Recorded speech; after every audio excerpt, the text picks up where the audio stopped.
What's going on, guys? Your boy Amazing. We're back with another video, and in today's video, guys, me going over the Should You Summon for the Rising of the Shield Hero collaboration rerun, guys. In this video, we're going to be going over the way the banner works, the rates of the characters, the featured units, and also going over are the characters going to be worth picking up on the actual summons and the character kits and all of that. We're going to be covering everything in this video, guys. So if you enjoy videos like this, definitely make sure to like and subscribe. I do appreciate all the support on the channel as of late, man. We recently just hit the 44,000 subscribers, so definitely make sure to hit that like button, subscribe. I appreciate it, guys.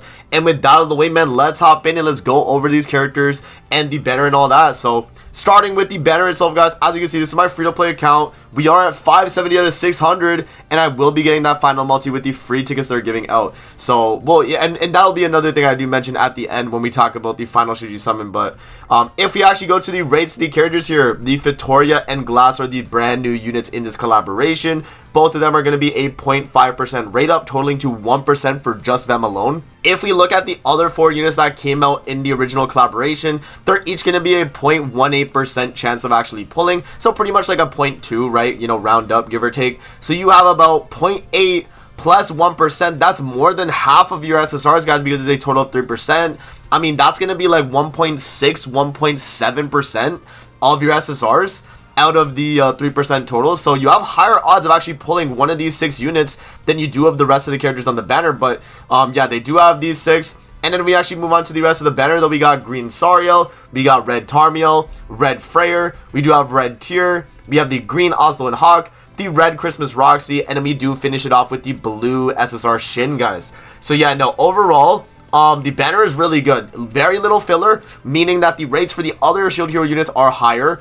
And the fact that, you know, we got a total of 1% on the new units rate up, that's really good, because what that means is that if you pull one of the new units, you can trade the coins in and actually get one of the older ones. It's going to be a lot easier to pull dupes of these characters, considering it's 1%, you know, for this specifically, guys. And if you were to get the other ones, it's more than half the actual rate itself to pull one of the characters to trade in with the coins. So I definitely do think that is a big plus about this banner. So yeah, guys, that's pretty much the rates of the banner and all that. We can scroll through and kind of look at it again, but yeah, that's pretty much the banner right there.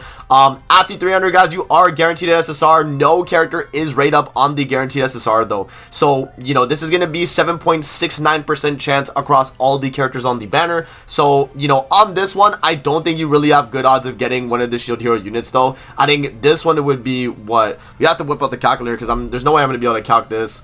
But it's 7.7, let's say, right? Because 7.69 times 6 units.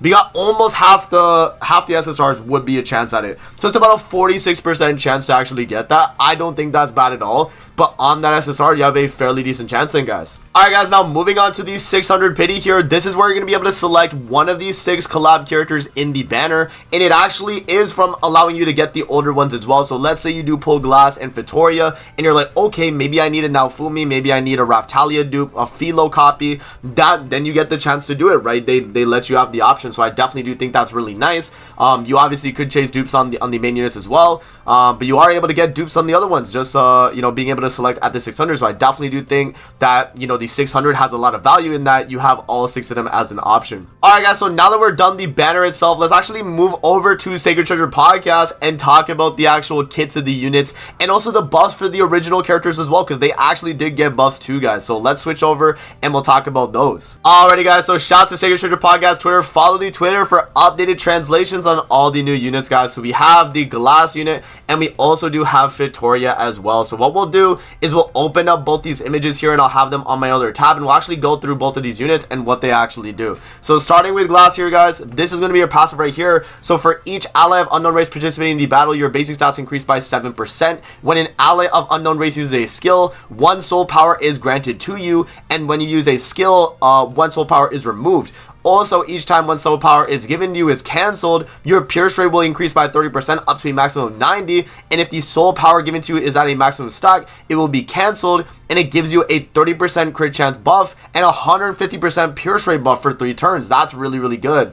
And then for the actual blue buff that you get for soul power, and then for the actual gray buff soul power that you're going to be getting, guys, it's going to be defense related ability plus 10% and can be stacked up to 3 times. So that, you know, is kind of counteracting the Seeds of the End from like a DK Meliodas, let's say, right? And then for our first skill here, guys, she's going to have a new effect called Soul Absorption. It's going to be Pierce Rate times 2 and damage dealt 40% for each soul power on herself. And it's going to deal soul power damage equal to 475% of attack to a single enemy. So that's going to be your first skill right there. Moving on to her second skill, guys, she's going to deal Pierce damage equal to 500% of attack on a single enemy. Pierce is going to be penetration rate increased by 3 times. So Pierce rate, penetration rate, right?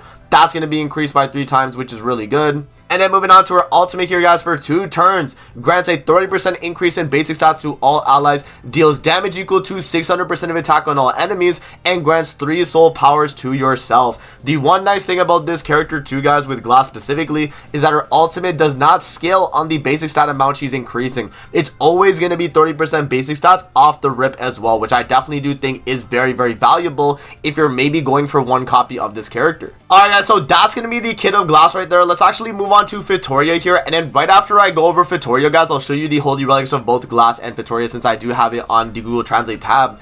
But yeah, let's hop in and talk about Fitoria here. So the Queen of Fiorial, Fitoria. So an ally of unknown race is given a 60% critical defense increase at the start of the battle, and a Queen's Authority for 2 turns once at the start of the ally's turn. And they have to be unknown race to get the critical defense, guys. It doesn't mean an ally specifically. It just means if you are of unknown race, then you will be getting that 60% critical defense buff. For each ally of unknown race participating in the battle, all of your stats will increase by 5%, not basic stats, all of your stats. Also, the damage you deal with the Gust skill, spoiler alert, increases by 50%, and Sharp Claws are given to you for the number of enemies that an ally of unknown race inflicted critical damage using skills during your ally's turn.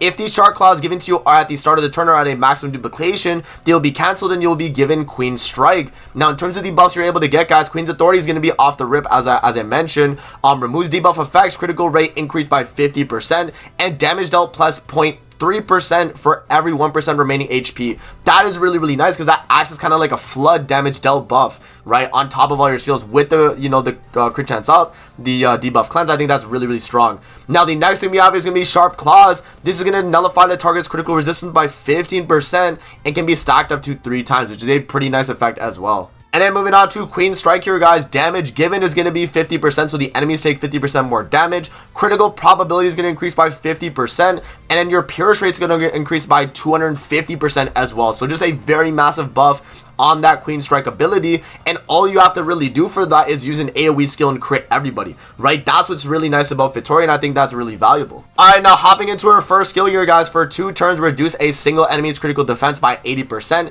and inflict cutting damage equal to 500% of their attack. So cutting is going to be severed damage, critical rate increased by ×3. And then moving on to her second skill here, guys, Vicious Tempest is going to deal Gust damage equal to 250% of attack to all enemies, and Gust is going to disable 30% of defense related ability and doubling your critical damage, which I think is a super insane buff you're able to get. Very, very strong card right there. And then moving on to her ultimate here, guys, Descent of Queen. Give yourself 3 Sharp Claws, give all allies the Queen's protection effect for 3 turns, and deal fatal damage to all enemies equal to 450% of their attack power.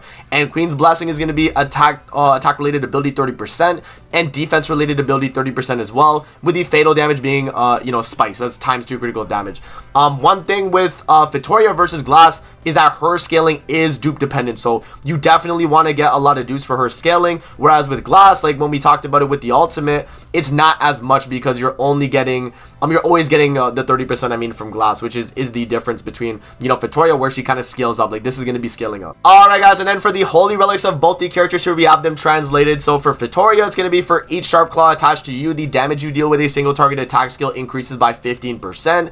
And then for Glass right there, it's going to be each time a soul power is granted to you is removed, your critical rate increases by 20% up to a maximum of 60. Alrighty, guys, so that is the kits of both Fitoria and Glass in the Shield Hero collaboration. Now let's actually go over the added effects of the passives of Naofumi, Raphtalia, and Philo, as these were the characters that actually did get massively buffed in the update, guys. So oh no, I guess we will just have it on the Secret Treasure. So right here, added effects to these special tactics. This is to their passive. So, you know, if you guys know their already existing passive, you can check them out already. You know, GC Database has it. You know, pretty much just you know, go in the game and check what Naofumi is able to do. You can see, right? So we go to added special tactics though.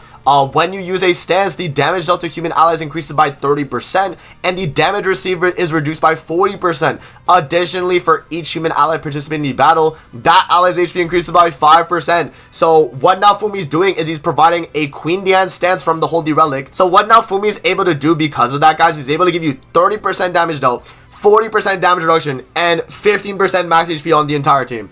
That is just absolutely insane on a human team where, you know, we want Chaos Archer to be scaling a lot of the HP a lot of the time. And then Transcendent Bond, you know, he's going to have a ton of HP as well, giving you even more HP. I think it's just a very, very strong, you know, buff to Naofumi and the buff to the human team as well. Now, moving on, guys, to the Raphtalia, you know, buff to her passive. Pretty much what they did in her passive, guys, is removing the condition if all allies participating in the battle have these same attributes. So now, Raphtalia removes that restriction, and she's able to give the max HP increase. And I forget exactly what the other piece was. Let me go check real quick. We'll pull up GC Database. Alright, guys, so here is Raphtalia's passive right here on GC Database. So literally what it is we take out this final sentence right here, guys, and everything above from here up is what Raphtalia is doing now. So increases allies max HP by 300% of the hero's defense at the start of the battle, decreases allies damage taken by 30%. Boom.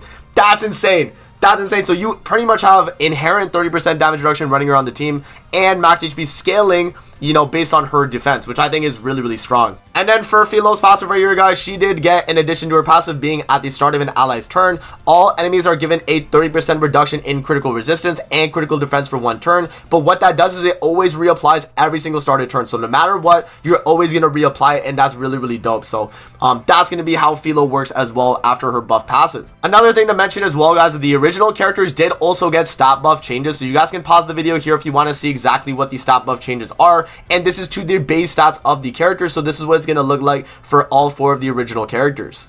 Alrighty, guys, now that we're done covering all the information on the characters, the original ones and even the new characters, let's go back to the banner and I'll give you guys my final thoughts on the Should You Summon.